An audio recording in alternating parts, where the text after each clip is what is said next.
अमेंडस के फेरोमोन्स के कारण राजकुमार की हालत बुरी हो रही थी। मास्टर उससे पूछता है, युवराज क्या आप ठीक हैं? और अमेंडस चिल्लाकर कहता है, युवराज इस जोकर को यहाँ से तुरंत दफा कीजिए। आपको अच्छे से पता है कि आपको इस समय क्या करना चाहिए, क्या सही है।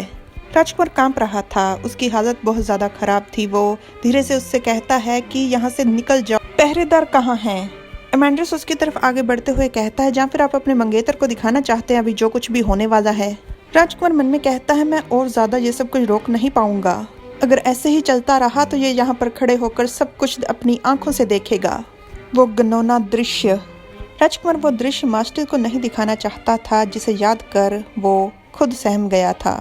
राजकुमार बेहद हिम्मत जुटाकर मास्टर से कहता है कि तुम अब जा सकते हो। ये सुनकर मास्टर एकदम से हैरान रह गया था। वो कहता है, मुझे माफ कीजिए युवराज। पर राजकुमार थोड़ा चिढ़कर कहता है, मैंने कहा तुम जा सकते हो और ये मेरा आदेश है। मास्टर कहता है, बुरा मत मानिएगा युवराज, पर आपको इसके साथ अकेले निपटने की जरूरत नहीं। राजकुमार एकदम से चिल्लाकर कहता है, जाओ यहाँ से। और चिल्लाते हुए ही अपने बटलर से कहता है कि वो मास्टर को बाहर ले जाए। मास्टर बहुत ज्यादा हैरान था, पर बटलर थोड़ा परेशान भी था। वो कहता है, क्या सच में? ठीक है, जैसा आपका आदेश। पर बटलर के मास्टर को कुछ कहने से पहले ही मास्टर खुद ही वहां से चला जाता है।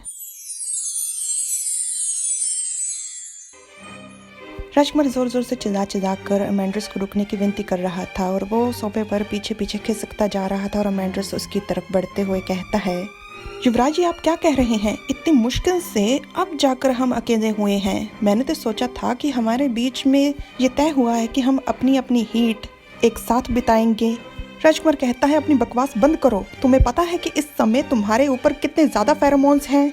राजकुमार की बात को टोकते हुए अमेंडस उसका मुंह कसकर पकड़ते हुए कहता है, जिस तरह से आपका शरीर प्रतिक्रिया दे रहा है, मुझे तो लगता है कि ये बहुत ही अच्छी बात है। मुझे लगता है कि आप बहुत ज्यादा उत्साहित हैं। युवराज ये बस मेरा अंदाजा है। अपने कपड़े उतारो फेरेंस, जल्दी करो ताकि मैं वो पा सकूं जो मैं चाहता हूँ। राजकुमार कहता है, अपने हाथ को हटाओ।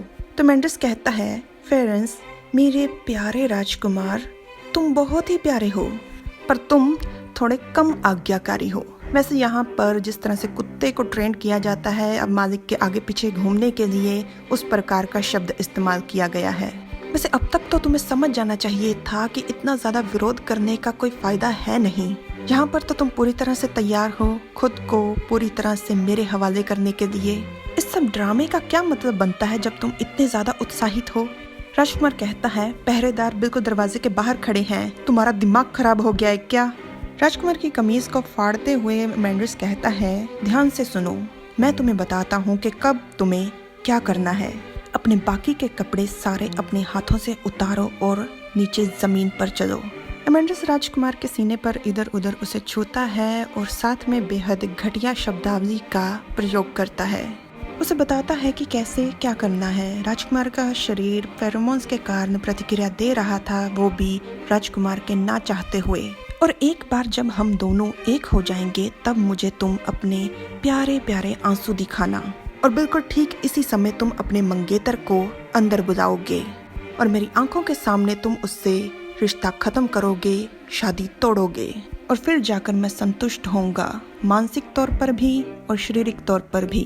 अमेंडस के कहने का मतलब ये है कि वो तब जाकर राजकुमार से शारीरिक तौर पर अलग होगा, अपने फेरोमोन्स को बंद करेगा। राजकुमार फिर से उसे कांपती हुई आवाज में रुकने के लिए कहता है और अमेंडस शैतानी हंसी हंसते हुए कहता है, मुझे लगता है कि अब जाकर आप आखिरकार मेरी बात सुनने को तैयार हो गए हैं। राजकुमार की नजर मेज पर पड़ती है, उस पर कुछ चीनी के बर्तन पड़े थे। वो अपना हाथ बढ़ाता है और एक जग को पकड़ लेता है और वो जग सीधा वो दे मारता है अमेंडस के सर पर। उसके बाद बस जग के टूटने की आवाज आती है। थोड़ी देर अमेंडस बहुत ही चिढ़ा हुआ था, चुप रहता है। उसके सर पर चोट लगने के कारण खून निकल रहा था और वो चिल्लाकर कहता है, फेरेंस रोसाल्डे केबला।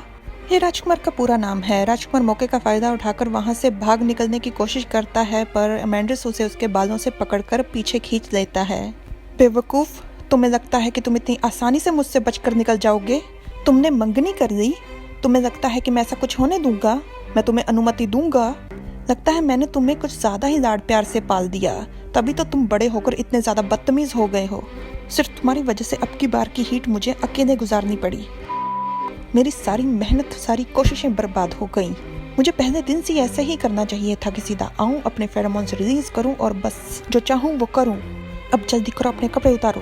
राजकुमार की आंखों से लगातार आंसू बह रहे थे। वो मन में दुखी होकर कहता है, तो आखिरकार मैं सबसे कभी भी नहीं भाग सकता।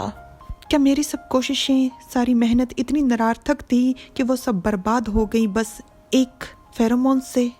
दरवाजे को जोर जोर से धक्के मारने की आवाज आ रही थी और आखिरकार दरवाजा खुल जाता है और राजकुमार की आंसू से भरी आंखों से धुंधली नजर से नजर आता है उसे मास्टर, और वो मन में कहता है, नहीं, वो सब निरर्थक नहीं थी। मेरे इस संघर्ष के जरिए मैंने तुम्हें पा लिया। मास्टर वहां पर पहरेदारों और सैनिकों को लेकर आया था। अमेंड्रस का इस तरह से राजकुमार के साथ बदतमीजी करने वाले दृश्य के बारे में कभी किसी ने सोचा भी नहीं था। ये सब देख सब आपस में धीरे से बातें करते हुए कहते हैं, ये सब क्या हो रहा है? क्या अभी मैंने जो कुछ भी देखा वो सब सच है? ड्यूक जी राजकुमार के साथ किस तरह से पेश आ रहे हैं? वो उनके साथ कर क्या रहे हैं? उनकी तरफ बढ़ते हुए अमेंड्रस से मास्टर कहता है, छोड़ो उन्हें, और जाकर जबरदस्ती अमेंड्रस का हाथ पकड़ उसे दूर धक्का दे देता है, जिसे अमेंड्रस जाकर जमीन पर गिरता है। सब लोग अमेंड्रस की तरफ देख रहे थे। अमेंड्रस भी इस बार कांप रहा था। अमेंड्रस की ऐसी हालत देखकर राजकुमार मन में कहता है, मैंने कभी नहीं सोचा था कि मैं इस हरामी को कभी ऐसी हालत में देखूंगा। मास्टर राजकुमार को उठाने की कोशिश करता है तो उसे मना करते हुए राजकुमार कहता है, नहीं नहीं, तुम दूर रहो मुझसे, मेरे फेरोमोन्स। मास्टर कहता है, अगर राजमहल आपको सुरक्षित महसूस नहीं हो रहा तो हम अभी इसी वक्त निकल सकते हैं। आप बताइए, आप क्या करना चाहते हैं? राजकुमार कहता है, तुमने तो कहा था कि तुम्हें कुछ तैयारियां करने की जरूरत है। मास्टर मुस्कुराकर कहता है, कोई बात नहीं, मैं रास्ते में इंतजाम कर लूंगा। राजकुमार मास्टर का सहारा लेता है और मन में कहता है, कितनी अजीब बात है, तुमने मुझे इतनी शर्मिंदगी भरी हालत में देखा, फिर भी मैं आत्महत्या नहीं करना चाहता। राजकुमार मास्टर की तरफ अपना हाथ बढ़ाता है, उसके चेहरे को छूता है और फिर उसे कसकर गले लगा देता है और मन में कहता है, अब मैं मरना नहीं चाहता, असल में उल्टा है, अब मैं जीना चाहता हूँ, और वो भी बहुत शिद्दत से, बिल्कुल इसी तरह से जिस तरह से मैं हूँ इस समय, तुम्हारी बाहों में छाप से आज़ादी पाकर। आज राजकुमार को मास्टर ने बचा लिया। मास्टर के पास राजकुमार को सुकून और सहारा दोनों मिलते हैं, पर फिर भी वो राजनीति और लोगों की परवाह कर रहा है। अपने रुतबे को बनाए रखने के लिए वो मास्टर और खुद से झूठ बोल रहा है, धोखा दे रहा है।